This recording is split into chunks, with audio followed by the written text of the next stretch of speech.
अस्सलामुअलैकुम दोस्तों, तुसीं देख रहे हो पाक पंजाब टीवी ते मैं तुहाडा मेज़बान मोहम्मद अख्तर। सब तो पहले साडे चैनल नूं करो सब्सक्राइब ते नाल बैल आइकॉन दे बटन नूं करो ओके ताकि साडी हर आने वाली वीडियो तुहाडे तक पहुंच सके। दोस्तों अज तुहाडे वास्ते एक गब्बड़ मझ दी वीडियो लैके हाज़र होया। उम्मीद करना तुहानूं पसंद है कि नहीं। एक ही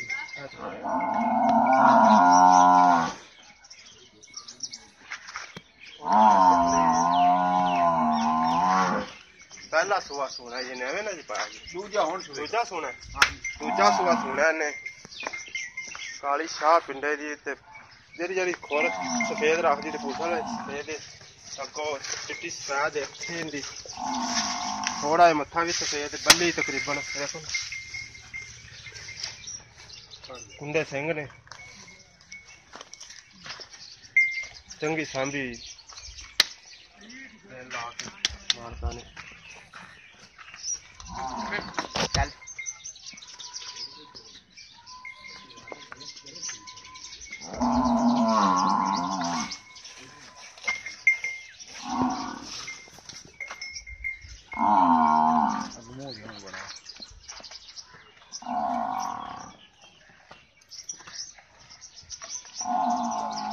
दोस्तों हम आप बुलाने मालक ना अच्छा